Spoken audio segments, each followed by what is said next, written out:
going on, Nerd Army? Guys, welcome to the newest episode of Nerds Mirage. Today, guys, we are going to be continuing our episodic fucking adventure into Westeros and the world of Game of Thrones. Here, guys, we are going to be continuing with season number 5, episode number 5, titled Kill the Boy. So, just by the title, So, guys, here we go.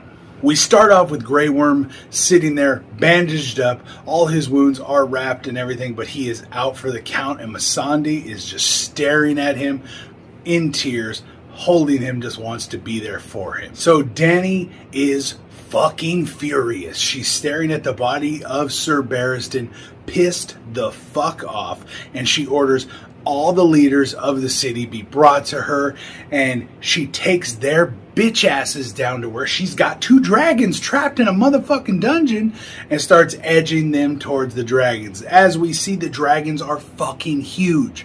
Almost as big as Drogon. Not quite, because they haven't had room to really grow and grub like he does. He kills kids, he kills goats.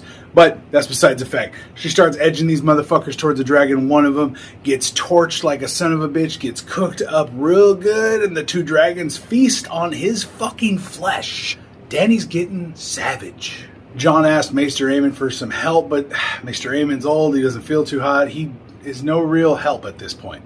Jon goes down and extends an olive branch. He meets with Tormund and offers him his freedom to get the wildlings to help and come on this side and fight off the winter. And Tormund agrees, but this does not go over well with the rest of the Brothers of the Night's Watch. They start losing their fucking minds. Brienne meets with a servant for Winterfell and gets her to take a candle and give it to Sansa. Sansa is to light this candle in the tower if she needs Brienne. So she's still not giving up. She's trying, and Sansa's already in a bad place, being in this fucking ex-home of hers with these horrible fucking people. So, yeah, hopefully she lights that shit. Brienne comes and lays the smackdown on some bitch-ass motherfuckers. Miranda, one of Ramsay's main hoes, is fucking him.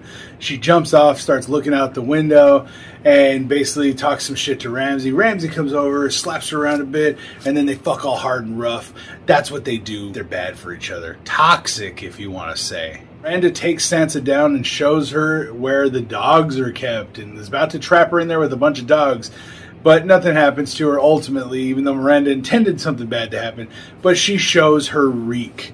And so, yes, Theon is there. Sansa now knows, and Theon is Reek. So later we get to see Reek come in to help serve some drinks to everyone while they're eating dinner. And Ramsay calls him in and makes him apologize for killing her brothers. Sansa is very uncomfortable with this entire situation, as is every fucking one else. So Bolton and Walda actually tell Ramsay and Sansa that they're expecting, and she is pregnant. And Ramsay automatically right away snaps into scared mode, because if it's a boy, he's a true heir, not a bastard.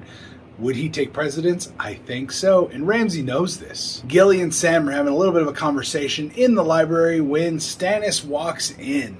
And he comes in and he confronts Sam and says, "I heard that you yourself have killed a White Walker." And he reveals, "Yeah, I did it with Dragonglass, and I took him down. It really happened." And Stannis is like, "Good on you.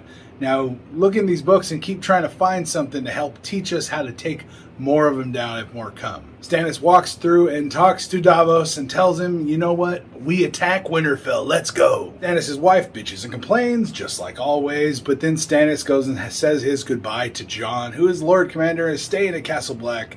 Jon bids him farewell. They head the fuck back, and then we get to flash over to Grey Worm, who is awake now. Grey Worm's awake, guys. He wakes up from his little fucking coma or whatever, and Missandei's right there, and the two sharing a little kiss once they reveal some of their feelings to one another, and it's pretty touching. Missandei then meets with Dany, and Dany announces that she is going to be her top advisor now that Barristan and Jorah are gone. And Missandei's a little reluctant for it, but I mean, I think she has good advice, and she thinks, and she doesn't just jump with emotion. Except when it comes to Grey Worm, she'll stab a motherfucker. Dany goes back down to the dungeons and meets with one of her captives, Hizdar, and tells him, you know what, Hizdar, I'm going to reopen the fighting pits just because I think it's the right thing and everyone needs to calm the fuck down. And to show faith, I'm going to have to marry someone from a high family, and that's you, bitch. So we're getting married just to help bring the people to my side. Jorah and Tyrion are still on the boat, still cruising the GTA 5 stolen boat from last episode. So we get to see them still on the boat cruising through a ruined city, and it turns out to be fucking Valyria. Holy shit. Then we see Drogon just taking a cruise through Valyria, feeling like, oh, I belong here. We used to be here back in the day. He's just cruising, and Tyrion basically shits his fucking pants because he hasn't seen a dragon yet. Jorah's like, what's up, bro? Remember me? Like, yeah, okay, never mind. See you later, bro. And Tyrion is just like, holy fucking crap. It's a dragon. So then their crazy asses are cruising through Valyria, and then they pass through these archways, and a bunch of stone men jump onto the boat. Now, they have this fucking stone skin disease that if they touch your fucking skin, you get this disease, and eventually you turn into a stone man. There's no fucking cure for it. Holy crap. So they're wrestling and tussling. Jorah's dropping fools here and there. Tyrion has no choice but to dive off the boat, then gets grabbed by one of them and is being pulled down into the water. And Jorah jumps in, and then we end with Tyrion being pulled up on shore by Jorah. Everything's fine. Tyrion didn't get touched. We're all good. And then Jorah looks down at his wrist, and there's a little stone mark like he's fucking turned into stone. Fucking Jorah. He was okay. He was kicked out of Dany's little circle of fuck friends that don't matter, and he was alive. But now he's got a disease that's going to fucking kill him. This show rubs me the wrong way when they take my favorite characters. Alright guys, let me know what you guys thought about this episode and my recap and review down in the comments down below. I loved this episode from start to finish. Fucking pissed. We got to see Dany fume about Barristan. Then we get to see the other gangster knight that loves Dany get cursed with the fucking disease that kills you.